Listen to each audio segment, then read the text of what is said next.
melayani dan mengasihimu, melayani mengasihimu. Ya, terima Mari kasih. saudara, kita akan masuk dalam doa. Bapa dalam surga, kami bersyukur kalau hari Minggu ini kami boleh masuk di dalam minggu yang pertama dari bulan Agustus, suatu minggu yang baru, agar kami melihat ada suatu pembaruan di dalam setiap diri kami. Kami boleh mendengar firman yang untuk memperbarui konsep pikir kami, yang mendengar firman untuk mendorong kami semakin melayani, agar kami tahu sebagai suatu pertanggungjawaban atas mandat yang Tuhan berikan. Terima kasih Tuhan, kami serahkan seluruh daripada pemberitaan firman ini dalam tangan-Mu. Kiranya Roh Kudus mimpin hamba-Mu dan semua saudara kami untuk masuk di dalam pengertian yang dituntun dan diberikan pencerahan dari Roh Kudus. Terima kasih Tuhan. Inilah doa kami dalam nama Tuhan Yesus. Kami berdoa. Amin. Saudara kekasih, kita sudah masuk di dalam bulan Agustus dengan tema pemberitaan Injil, tugas semua orang percaya. Khususnya untuk hari ini kita masuk dalam minggu pertama, itu dengan tema meyakini Injil adalah kekuatan Allah, yang diambil dari Roma pasal 1 ayat yang ke-14 sampai yang ke-17. Saudara, firman Tuhan memberikan kita tahu ada tanggung jawab bagi setiap orang percaya, yaitu menjalankan mandat budaya dan mandat Injil. Ketetapan Allah bagi umatnya untuk hidup dan karya sesuai dengan kehendak Allah. Mandat Injil adalah ketetapan Allah bagi umatnya untuk memberitakan Injil, menyelamatkan manusia dari kebinasaan. Nah, kedua mandat ini adalah berkaitan satu dengan yang lain yang tidak bisa terpisahkan. Saudara-saudara kekasih, hari ini kita akan membahas tentang mandat Injil, yaitu pemberitaan Injil merupakan tugas semua orang percaya. Artinya, pemberitaan Injil bukan hanya tugas bagi seorang pendeta, bukan sebagai tugas hanya seorang penginjil, bukan sebagai tugas bagi orang-orang terpanggil hanya dalam menjalankan tugas tertentu, tetapi merupakan suatu tugas yang diberikan kepada setiap orang percaya. Sering waktu kita memberikan alasan untuk tidak menjalankan tugas ini dengan suatu pemikiran bahwa ini adalah panggilan hanya untuk pendeta. Ini adalah panggilan kepada orang-orang yang khusus. Ini panggilan bukan untuk saya. Untuk saya hanya datang beribadah dengan baik, duduk manis dan aktif di dalam persekutuan. Saudara, sering waktu kita punya konsep yang begitu tidak lengkap. Kita bukan hanya dipanggil untuk duduk diam. Kita bukan dipanggil hanya duduk manis. Kita bukan dipanggil hanya untuk menikmati berkat dan keselamatan yang telah Tuhan berikan pada kami. Tapi kita dipanggil adalah satu tugas yang penting, yaitu pemberitaan Injil kepada setiap orang yang belum percaya. Sudah hari ini kita akan coba melihat melalui Roma pasal 1 ayat yang ke-14 sampai ayat yang ke-17. Bagaimana Paulus memberikan suatu dasar untuk kita semua. Bagaimana dia bisa giat dan berani untuk memberitakan Injil. Dan supaya kita mengerti kenapa pentingnya pemberitaan Injil. Saudara-saudara kekasih, saya akan bacakan untuk saudara, yaitu Roma 1 ayat yang ke-14 sampai ayat yang ke-17. Demikian firman Tuhan. Aku berhutang baik kepada orang Yunani maupun kepada orang bukan Yunani, baik kepada orang terpelajar maupun kepada orang tidak terpelajar. Itulah sebabnya aku ingin untuk memberitakan Injil kepada kamu juga diam di Roma. Sebab aku mempunyai keyakinan yang kokoh dalam Injil. Karena Injil adalah kekuatan Allah yang menyelamatkan setiap orang yang percaya, pertama-tama orang Yahudi, tetapi juga orang Yunani, sebab di dalamnya nyata kebenaran Allah yang bertolak dari iman dan memimpin kepada iman, seperti yang ada tertulis, orang benar akan hidup oleh iman. Saudara-saudara, sebagaimana kita ketahui, dunia ada di dalam cengkraman dosa yang sedang menuju kepada kebinasaan. Setiap orang berdosa, dia harus mempertanggungjawabkan dosanya untuk menerima hukuman dari Allah. Setiap hari dunia berapa banyak orang yang meninggal, khususnya pada masa pandemi ini. Setiap hari kita mendengar si Anu meninggal, si itu meninggal, teman-teman baik, bahkan ada sanak keluarga, dan kita dengar berita meninggal itu menjadi sesuatu berita yang sehari-hari sebagai suatu makanan sehari-hari kita. Belum kita dengar dari statistik yang mencatatkan setiap hari yang kena COVID berapa orang, di mana ada berapa, yang meninggal berapa, yang sembuh berapa. Semua ini adalah membuat kita merasakan suatu kenyataan bahwa semakin hari yang membuat orang-orang meninggal itu semakin banyak. Tetapi apakah dari hal-hal seperti ini, dalam kondisi seperti ini, kita muncul satu pemikiran untuk bertanya, ketika mereka meninggal, jiwa mereka kemana? Apakah mereka sudah percaya Tuhan? Apakah mereka boleh menikmati kasih karunia Allah? Dan ini menjadi suatu yang untuk kita pikirkan bersama pada hari. Maka saudara kekasih, kita dipanggil untuk menjalankan suatu tugas untuk di dalam menyatakan kasihan kita kepada orang-orang yang belum percaya. Karena mereka akan satu persatu akan masuk menuju kepada binasa. Mereka akan di dalam kebinasaan yang kekal. Tidak lagi ada harapan, tidak lagi ada kesempatan. Maka itulah menjadi sesuatu yang mendorong Paulus untuk giat dan berani untuk memberitakan Injil. Demikian juga itu menjadi dasar untuk kita boleh giat dan rajin memberitakan Injil. Saudara, ada beberapa hal yang boleh menjadi dasar bagi Paulus dan mendorong dia memberitakan Injil.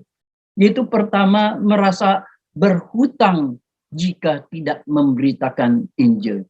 Yaitu dikatakan dalam ayat ke-14, merasa berhutang.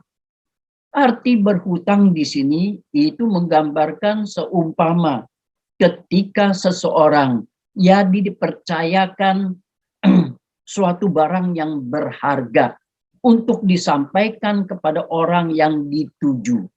Ketika orang tersebut tidak memberitakan atau tidak sampaikan kepada orang yang ditujukan, maka itu masih ada dalam tangan dia. Artinya dia masih utang kepada orang yang harus menerimanya dan dia tidak menerimanya. Kedua, dia harus merasa punya tanggung jawab untuk dipertanggungjawabkan kepada orang yang memberikan tugas untuk dia menyampaikan, tapi dia tidak menyampaikan. Sudah sering waktu kita tidak pernah berpikir seperti ini. Kita merasakan pemberitaan Injil adalah sesuatu yang biasa. Pemberitaan Injil adalah karena dari kemauan saya dalam kondisi saya sudah mampu untuk beritakan. Kita berlindung dalam satu alasan, gue kan nggak bisa ngomong, nggak pinter ngomong, dan nanti kalau ngomong juga orang nggak percaya. Banyak alasan yang kita pakai untuk menutupkan. Padahal di sini ada suatu hal yang penting adalah kita berhutang. Paulus memberitahukan pada jikalau kita tidak memberitakan Injil, artinya kita berhutang kepada orang yang seharusnya mendengar Injil. Karena kita dipercayakan, karena tugas ini kita dititipkan untuk supaya melakukan. Sebagai satu tanggung jawab yang harus kita tunjukkan berdasarkan apa yang kita lakukan untuk di dalam pemberitaan Injil. Saudara kekasih, maka biarlah kita tidak menyimpan ini, sehingga kita terus-menerus berutang. Pada satu hari kita bertemu dengan Tuhan, Tuhan akan minta kita pertanggungjawabkan apa yang dipercayakan sampai di mana. Maka seperti apa yang dikatakan talenta yang diberikan, apakah kita usahakan, apakah kita pendamkan, apakah kita cuma diamkan, itu menjadi sesuatu pertanggungjawaban yang harus kita berikan kepada Tuhan. Hari ini saudara, apakah kita masih merasakan punya rasa berhutang? Apakah ini boleh menjadi motivasi yang mendorong kita untuk memberitakan Injil? Jika saya tidak beritakan Injil, maka celakalah saya. Demikian Paulus berkata, seharusnya juga ada pada diri kita. Karena kita berhutang tanpa kita memberitakan, tanpa kita sampaikan kepada orang itu. Artinya itu adalah sesuatu hal yang celaka. Karena saya sulit untuk pertanggungjawaban kepada Tuhan yang memberikan tugas. Saudara kekasih, berhutang Injil. Kenapa Injil? Karena Injil itu adalah suatu barang, kalau kita ibaratkan barang, itu adalah suatu yang mahal, yang berharga, yang penting, yang berkaitan dengan nasib akhir daripada seseorang. Sehingga Injil bisa disebutkan kabar baik, karena kabar baik ini memberikan bahwa di dalam Injil ada kasih Allah yang menyatakan di dalam Kristus. Ya, di dalam Injil ada keselamatan bagi orang yang berdosa melalui karya Kristus yang mati dan bangkit dari kematian. Saudara, maka setiap orang yang menerima Injil, dia boleh menerima keselamatan karena Allah mengampuni mereka. Injil menjadi suatu inti. Injil merupakan suatu hal yang paling berharga. Injil tidak bisa saudara bayar dengan harga seberapapun. Injil menjadi sesuatu yang menentukan akhir nasib daripada seseorang.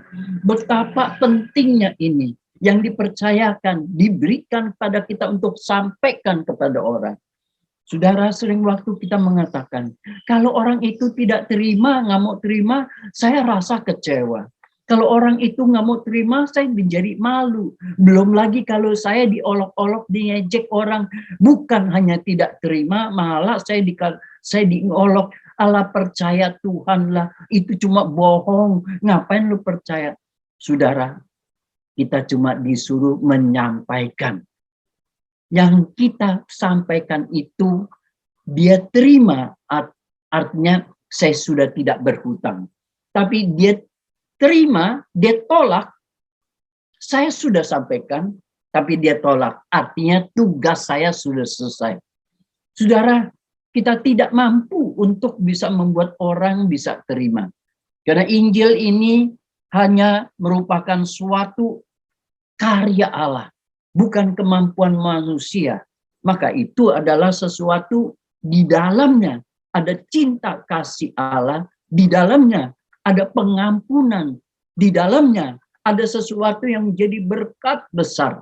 Maka ketika dikatakan Injil kabar baik, karena dia mendatangkan shalom, adalah mendatangkan damai sejahtera bagi orang-orang yang mau menerima Injil ini, berdamai dengan Allah, mendatangkan kesejahteraan dalam kehidupan dia sekarang maupun yang akan datang.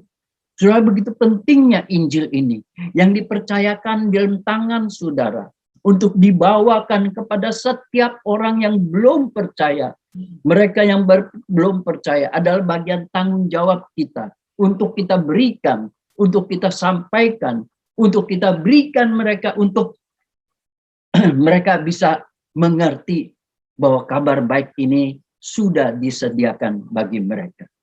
Saudara kasih, maka melalui Injil lah di sini kita melihat ada suatu hal yang dimana melalui orang-orang yang menerima dengan iman, maka dia boleh dibenarkan.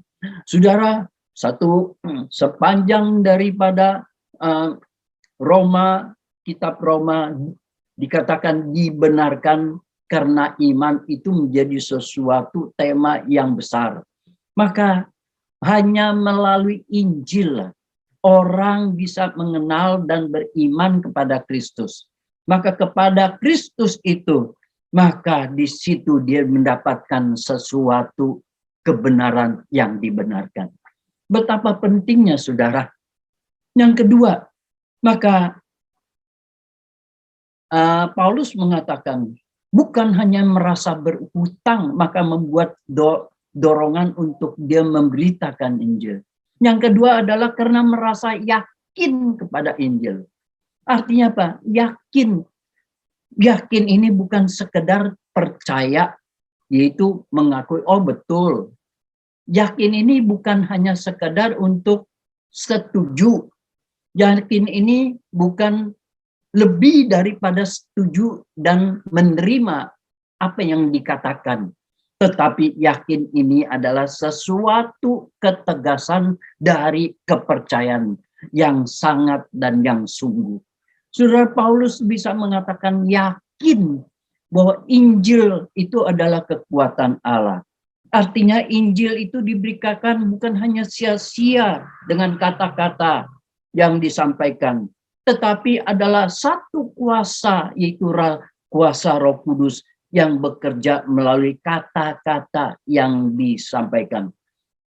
Sehingga Kisah Para Rasul pasal yang pertama ayat yang ke-8 mengatakan, jika kamu Roh Kudus turun, maka kamu akan menerima kuasa untuk menjadi saksiku di Yerusalem, di Yudea dan Samaria sampai ke ujung bumi. Artinya Injil ini diberitakan disertai kuasa Roh Kudus, ada kuasa Allah. Bukan kata-kata yang kita sampaikan menjadi sesuatu yang boleh membuat orang percaya. Betapa begitu sulitnya manusia yang berdosa, yang tidak kenal Allah, yang menjadi musuh Allah, bisa percaya kepada Allah. Ini suatu mustahil mengandalkan kemampuan manusia. Saudara boleh pintar berbicara, saudara boleh fasih lidah, saudara boleh pintar dalam suatu konsep pikir, saudara boleh meramu suatu perkataan-perkataan yang begitu indah, yang begitu hebat. Tetapi ketika engkau beritakan, sampaikan sesuatu tanpa ada kuasa Roh Kudus, maka perkataanmu cuma orang bilang, bagus ya, hebat ya, tapi tidak mampu menggerakkan orang bisa terjadi percaya. Dari percaya, maka Injil itu di dalamnya ada kuasa. Ada kuasa Roh Kudus yang membuat orang percaya. Maka melalui Injil, dan orang bisa mengenal dan beriman kepada Kristus. Dan melalui Injil, di situ kuasa Allah bekerja di dalam seorang yang mendengar. Saudara, ya, maka kalau yakin kepada Injil, Paulus tahu artinya di sini ada kuasa Roh Kudus yang bisa memberikan manusia yang dengar untuk meresponi berita itu. Saudara, ketika kita melihat dari Roma pasal 15 ayat yang ke-17, dikatakan apa? Iman datang dari pendengaran, dan pendengaran akan firman Kristus. Artinya ketika engkau beritakan Injil, orang menerima firman Injil itu, dan di dalam Injil Kristus, maka Roh Kudus memberikan iman seseorang. Dia bukan hanya percaya bahwa Kristus itu ada dan mati. Bahkan melalui iman itu, orang itu memberikan suatu respon bahwa dia percaya bahwa Kristus mati untuk dia. Saudara, ini adalah suatu kekuatan yang besar yang tidak mampu manusia untuk bisa membuat orang masuk dalam suatu konsep yang begitu misteri, yang tidak mungkin dimampukan dari logika manusia untuk menerima suatu berita yang begitu misteri. Saudara kekasih, maka respon ini adalah sesuatu yang dikerjakan Roh Kudus. Respon ini bukan karena kemampuan saudara untuk merayu seseorang. Hari ini Injil hanya memberitakan bagaimana kasih Allah kepada orang yang berdosa, sehingga itu menjadi kabar baik. Injil adalah di mana Kristus mati bagi orang yang berdosa, sehingga manusia bisa berdamai dengan Allah. Ini suatu hal yang begitu sulit untuk diterima dengan akal, tetapi manusia karena pekerjaan Roh Kudus mampu memberikan respon. Saudara, ketika engkau coba ikut di dalam suatu KKR, kita coba bisa melihat bagaimana orang-orang dalam satu respon terhadap pemberitaan Injil. Ada orang yang sampai bisa nangis tidak pernah berhenti, sampai terisak-isak dan diberikan tisu dan terus. Nah, ini adalah pengalaman ketika saya berkali-kali ikut dalam tugas KKR dari Pak Stephen Tong. Setiap kali saya terlibat di dalam tugas di mana saya lihat, bagi saya berita itu adalah biasa karena kita sudah biasa dengar. Tetapi bagi orang yang belum pernah dengar Injil, mereka berikan satu respon seakan-akan ada satu kekuatan ketika dipanggil atau di calling untuk maju ke depan. Usher siap untuk mendoa dan mendampingi mereka. Saudara, satu persatu, saya masih ingat di dalam stadion utama KKR yang paling besar diadakan Pak Tong.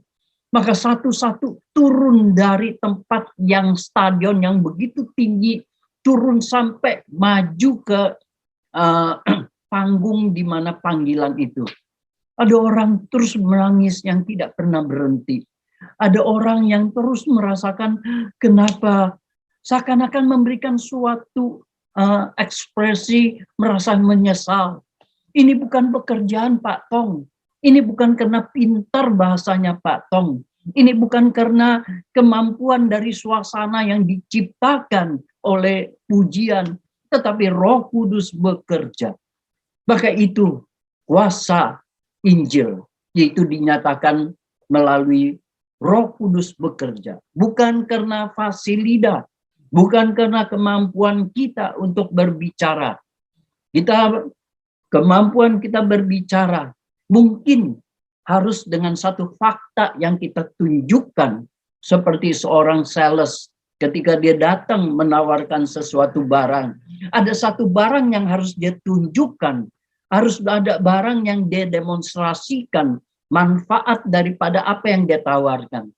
Ketika Injil diberitakan adalah sesuatu yang misteri, yang tidak pernah terbayang dalam diri manusia, yang tidak bisa dibayangkan.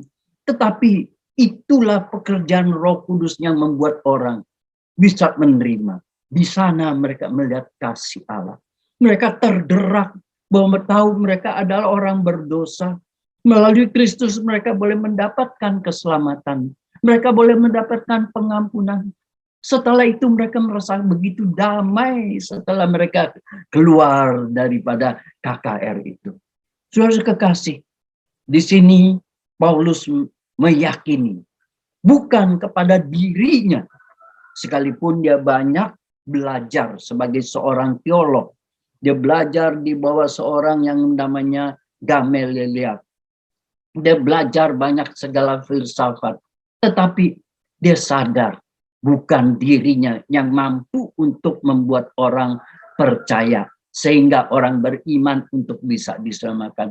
Dia percaya bahwa hanya Injil sendiri yang ada kuasa Allah bekerja. Hari ini, saudara, ini menjadi suatu motivasi, suatu pengertian di mana untuk mendorong Paulus boleh memberitakan Injil. Dan dia katakan, jika aku tidak beritakan Injil, maka celakalah. Saudara, mari kita melihat ini menjadi bagian juga untuk kita. Di mana kita lihat, kalau tidak beritakan Injil, saya pun menjadi celaka. Bukan mengandalkan kemampuan kita. Saudara, kemampuan tukang orang jual obat hanya batas di dalam saat itu.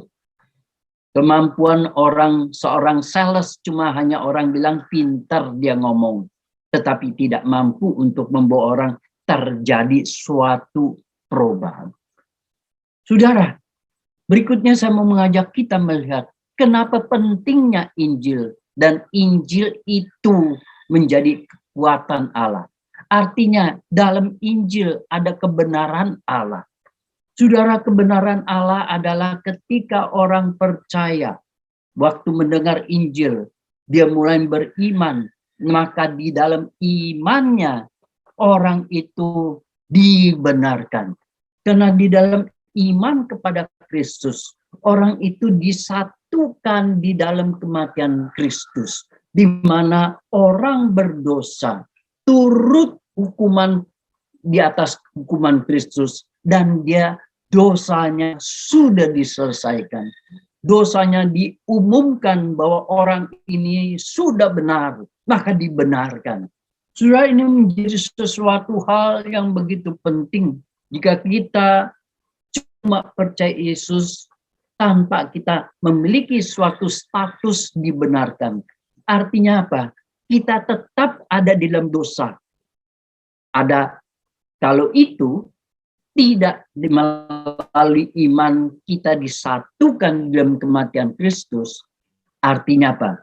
Kita tidak perlu Kristus, atau kita cukup hanya berkata Tuhan minta ampun maka saya bisa diselamatkan. Saudara, manusia berdosa sekalipun dia minta ampun, mohon belas kasihan Tuhan. Tapi Tuhan yang adil, Tuhan yang benar, tidak karena kasihnya dia mengampuni orang dan tidak menghukum dosanya manusia. Maka ini menjadi suatu hal yang penting. Kata kebenaran Allah yang membenarkan kita. Karena Allah mengampuni kita, membenarkan kita bukan semena-mena dari kuasa Allah, dari kasih Allah.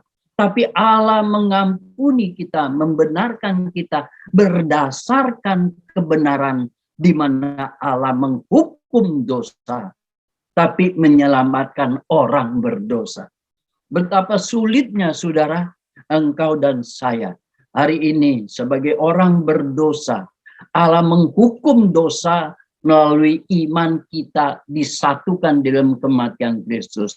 Allah menyelamatkan, mengasihi orang berdosa, saudara dan saya, sehingga dosa saya ditanggung di dalam Kristus atas dalam kematiannya, dan dalam iman kita menerima suatu kehidupan keselamatan dari Allah. Kita dibenarkan, kita tidak lagi dilihat sebagai orang yang berdosa, kita tidak lagi dipandang dosa yang terus melekat pada diri kita. Allah memberitahukan, menyatakan hari ini setelah dia menerima Kristus, dia dalam iman ikut dalam kematian Kristus, maka orang ini sudah menjadi benar. Dan orang benar tidak lagi perlu dihukum.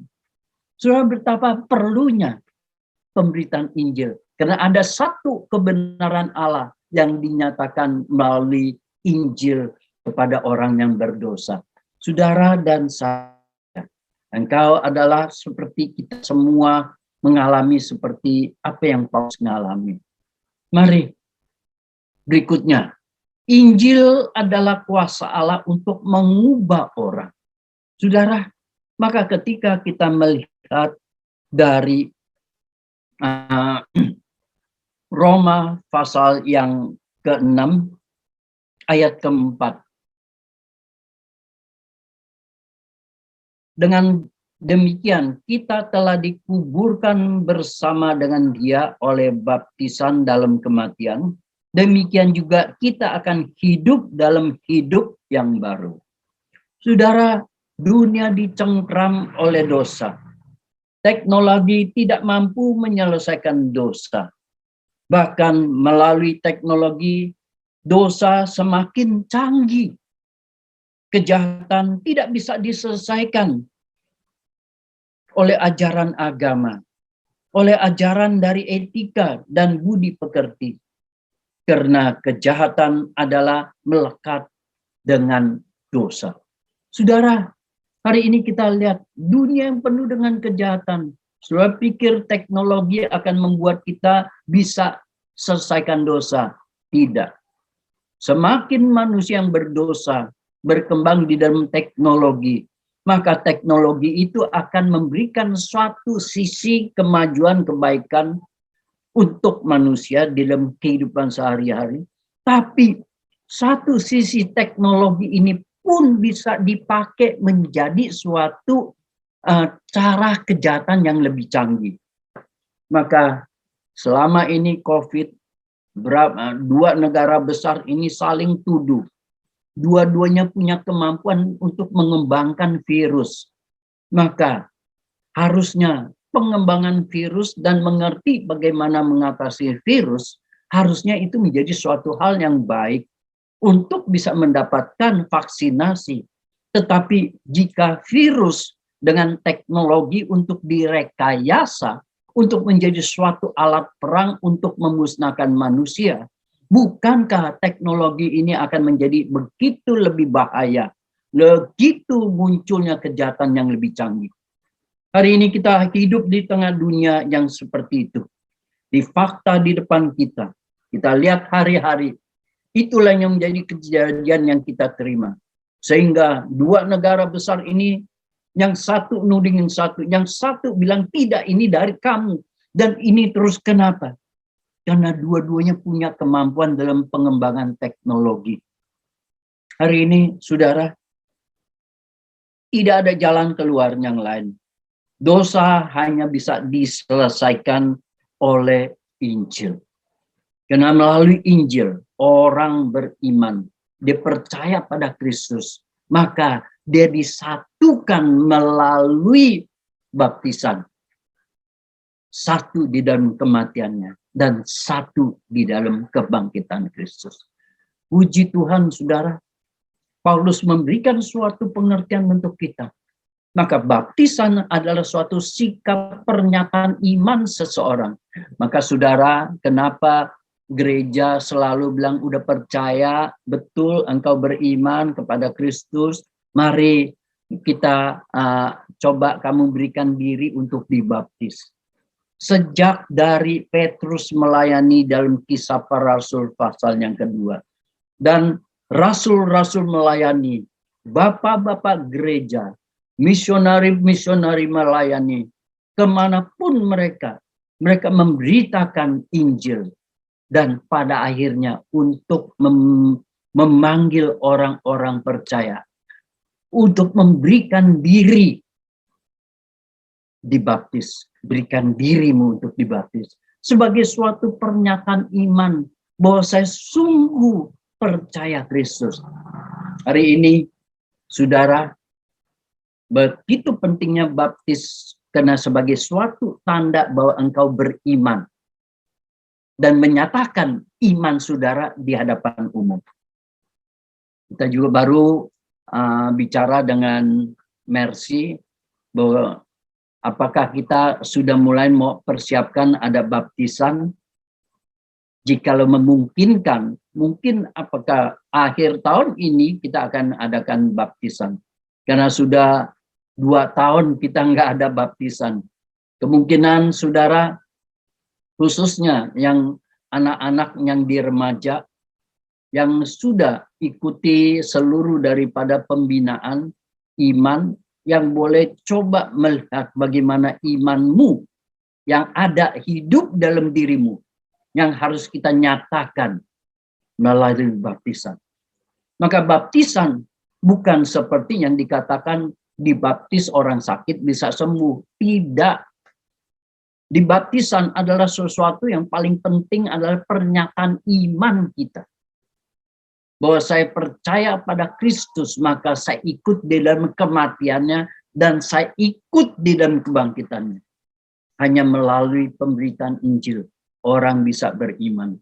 Maka orang beriman harus nyatakan diri melalui baptisan. Sehingga melalui baptisan kita bisa membawa terjadi suatu perubahan hidup yang baru. Saudara, dunia tidak mampu untuk merubah. Dunia tidak mampu untuk atasi kejahatan. Karena kejahatan melekat dengan dosa. Di mana ada dosa, di situ ada kejahatan. Kita hanya mampu melalui Injil untuk meredam, membawa orang kembali, lepas dari dosa. Mereka masuk beriman pada Kristus untuk terjadi suatu perubahan dalam satu hidup, yaitu hidup baru. Apakah kita mau melihat dunia semakin hari membiarkan dia semakin jahat? Apakah kita merasa punya tanggung jawab untuk memberikan suatu kontribusi kepada dunia melalui Injil Kristus agar dunia bisa berubah? Maka itu saudara, betapa pentingnya pemberitaan Injil yang mampu bisa membuat orang percaya. Karena kita bukan mengandalkan dari kehebatan. Maka biarlah kita semua memiliki seperti yang Paulus mengalami. Dia mengalami sendiri kuasa Injil yang bekerja dalam kehidupannya dia. Sehingga Paulus bisa terjadi berubah. Dari seorang Saulus yang begitu jahat, yang begitu pintar, tetapi begitu kejam. Berubah karena Injil yang bergerak menjadi kekuatan yang merubah dia. Saudara, bagaimana kita? Apakah kita tidak pernah merasakan betapa pentingnya suatu perubahan melalui Injil? Untuk membawa suatu perubahan kepada dunia yang penuh dengan dosa, yang penuh dengan kejahatan. Hanya mau bisa diubah dan diredam, tidak semakin jahat melalui Injil.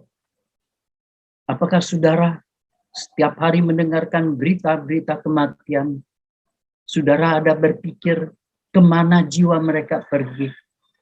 Betapa kasihannya mereka, karena mereka ada dalam suatu kondisi di mana menuju kebinasaan. Apakah kita mau membiarkan kebinasaan dari setiap manusia yang tidak percaya? Mungkin di antara adalah keluarga kita.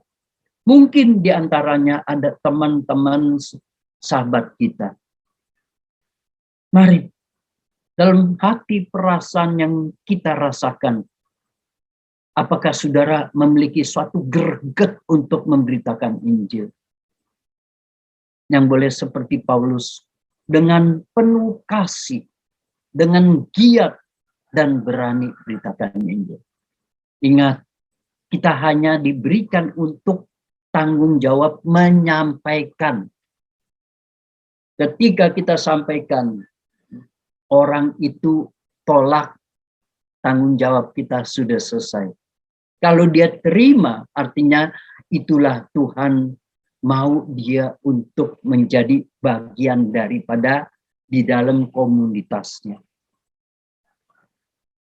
Semua ini hanya terjadi karena Injil. Maka itu, beritakan Injil kepada siapapun, dimanapun.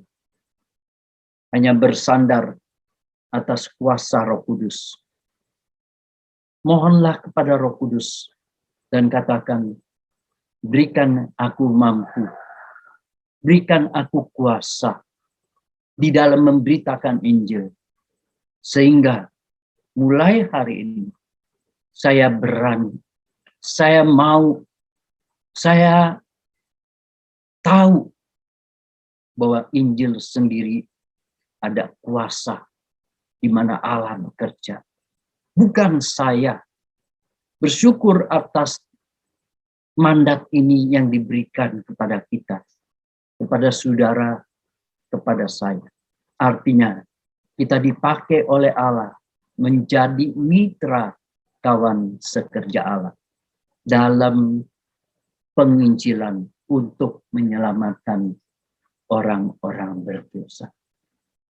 Mari kita persiapkan hati kita masuk di dalam perjamuan kudus.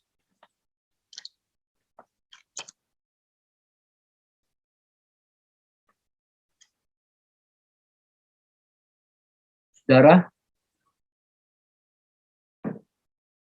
kita akan persiapkan diri masuk dalam perjamuan kudus. Mari kita bersama-sama berdoa. Saya harap yang belum siap, coba boleh siapkan roti dan anggur. Apa yang menjadi penggantinya boleh. Atau ada yang sudah punya hosti dengan anggur, silakan. Persiapkan itu untuk kita akan segera kita menerima perjamuan kudus bersama-sama. Sebelumnya kita masuk dalam doa.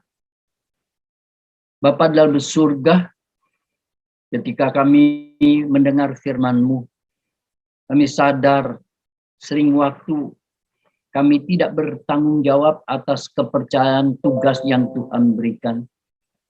Sering waktu kami hanya mengandalkan sesuatu pikiran dan kemampuan kami yang kami rasakan sebetulnya kami tidak mampu. Kami tidak pernah pikir jikalau Tuhan berikan tugas, Tuhan yang bertanggung jawab. Karena dia Injil adalah kuasa, di dalamnya ada kuasa Allah yang bekerja. Bukan kemampuan dari fasilitas kami. Agar kami karena mengasihi jiwa-jiwa dan mengasihi Tuhan untuk kami menjalankan tanggung jawab ini agar kita banyak orang boleh mendengar Injil dan diselamatkan.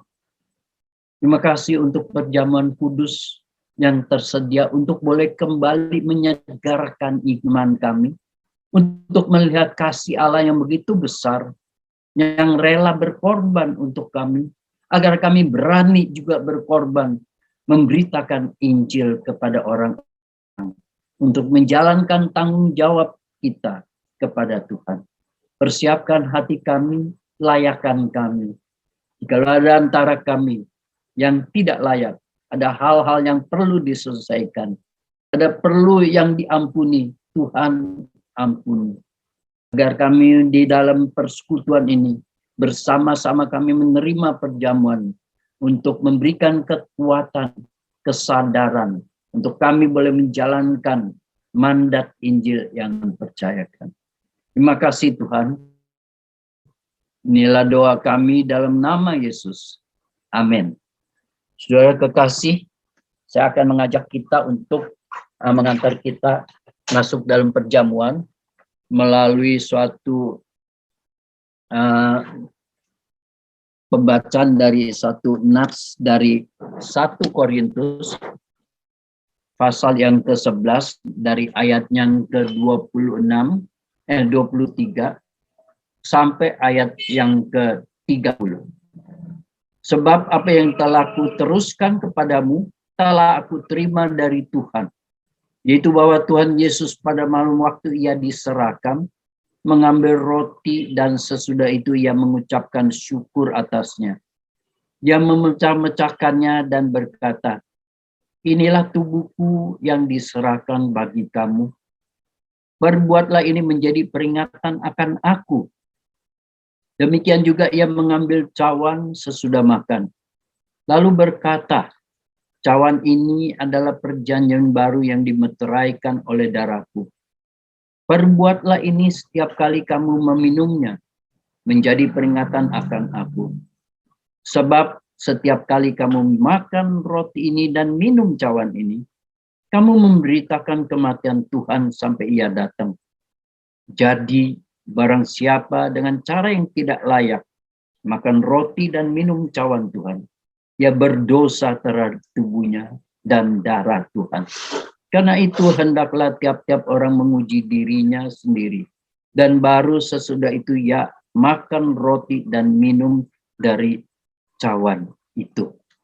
Baik saudara, sebelum kita masuk untuk perjamuan kudus, maka saya berikan kesempatan kita masing-masing untuk menguji diri di hadapan Tuhan.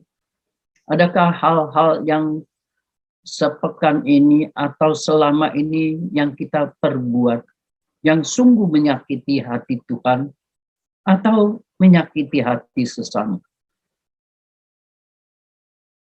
Biar kita katakan, Tuhan, inilah dosa. Biarlah jangan saya meminum dosa saya, karena saya datang menghampiri perjamuan yang kudus untuk mendatangkan suatu kekudusan di hadapan-Mu, agar saya tidak makan karena menganggap roti dan anggur itu menjadi sesuatu hal yang biasa. Maka ini sakramen membuat saya semakin mengerti. Uji diri di hadapan-Mu untuk selesaikan semua agar saya boleh layak di hadapan-Mu. Mari saudara, saudara boleh berdoa sejenak dan kita persiapkan untuk boleh menerima perjamuan ini.